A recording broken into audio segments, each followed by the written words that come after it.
Olá a todos, estamos de volta aqui com um podcast especial com a professora Rayane, com um tema, tema crista da onda, rede social para órgão público e agente político.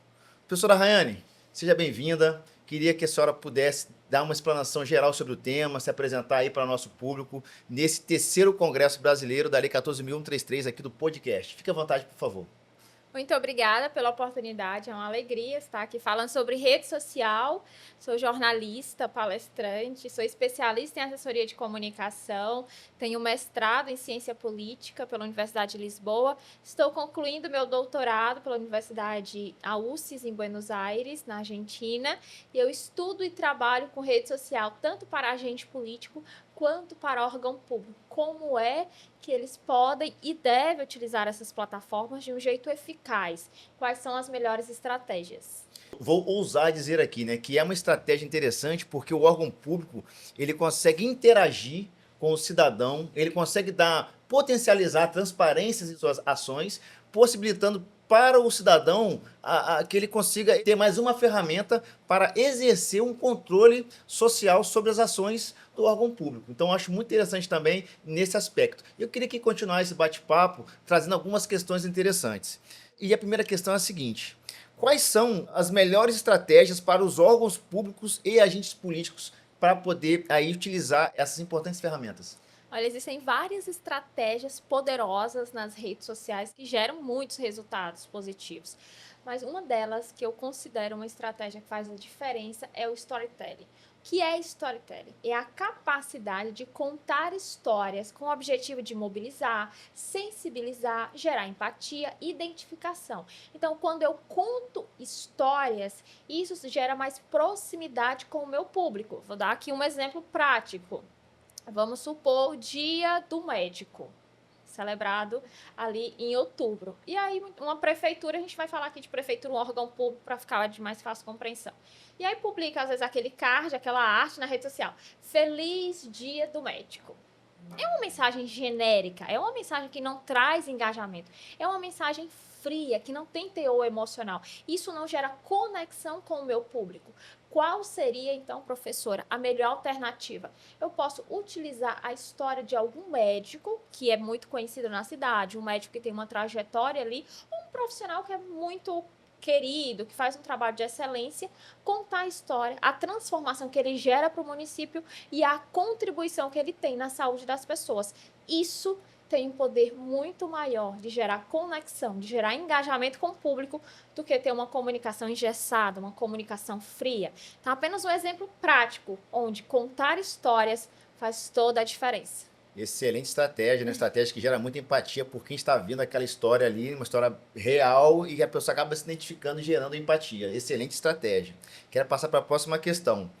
Quais são os maiores erros na utilização das redes sociais pelo órgão público e também pelo agente público? Quais são aquelas cascas de banana? Olha, essa é uma pergunta importantíssima.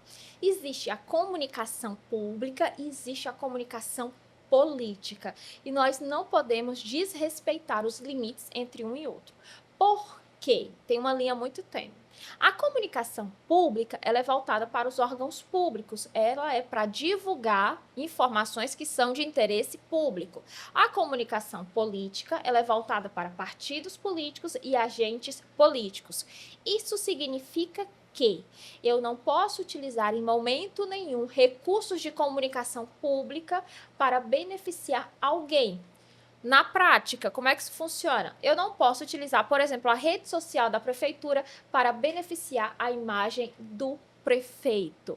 A transparência, a impessoalidade são características que fazem parte da administração pública e isso precisa ser respeitado. E aí eu vejo que muitos agentes políticos e órgãos públicos, por desconhecimento, por não entender quais são os limites, o que pode, o que não pode publicar nas redes sociais, cometem muitos problemas e isso gera aí situações embaraçosas, principalmente com os órgãos de fiscalização, como o Ministério Público. Então, saber a diferença e respeitar os limites entre comunicação pública e comunicação política é a maior dificuldade que eu vejo hoje. De fato, a gente tem lá no caput do artigo 37 da Constituição, né, os famosos princípios gerais da administração, e o que chama a atenção de fato é o princípio da impessoalidade. Os agentes públicos, eles não podem se promoverem em razão, usar a administração pública como plataforma para alcançar os seus anseios pessoais. E aí pode gerar aí, bastante dissabores, né, como procedimentos administrativos para verificar possíveis condutas não aderentes aí a um Estado republicano. Muito cuidado, olha, o curso vai ser muito interessante, trazendo insights aí para poder utilizar essa importante ferramenta, potencializar resultados públicos e garantir o quê? Uma administração transparente, indicando ao cidadão o que está sendo feito, dando oportunidades. Excelente insights. Próxima questão. Haverá, né, um curso ministrado pela senhora, pela Inesp, né? A senhora vai ministrar um curso pela Inesp nos dias 15 a 18 de setembro, online. A senhora poderia falar um pouco sobre esse curso aí para trazer essas estratégias aí para quem estiver interessado a realizar o curso aí e utilizar essas ferramentas? Claro, vai ser um curso online, como você falou, de 15 a 18 de setembro, ou seja, qualquer pessoa de qualquer lugar do Brasil vai poder participar. Nós vamos falar de planejamento, inteligência artificial, uso de rede social, quais são as condutas vedadas, o que não pode publicar nas redes sociais, quais são as melhores estratégias, aquelas que funcionam, aquelas que não vão dar um resultado tão positivo. E aí a maior diferença que eu vejo é que nós vamos usar casos práticos, para que o aluno de fato tenha uma compreensão muito melhor e ele veja qual é a estratégia e como é que ele pode aplicar isso no seu município, para que de fato tenha uma comunicação efetiva. Então a gente vai usar muitos casos práticos, mostrar na realidade, mostrar como é que aplica e ele também vai ter a teoria, mas a gente vai mostrar muitos exemplos práticos para que de fato a compreensão fique muito melhor. Pessoal, não perca esse curso aí, dia 15 a 18 de setembro, pela Inesp, professora Rayane, sobre o tema central, rede social para órgão público e agente político. Não perca essa oportunidade, aprendi muito aqui com a professora, queria que a professora deixasse aí uma informação geral, uma dica de ouro geral, para quem vai utilizar, para quem quer utilizar essa importante ferramenta aí, que é a rede social, né?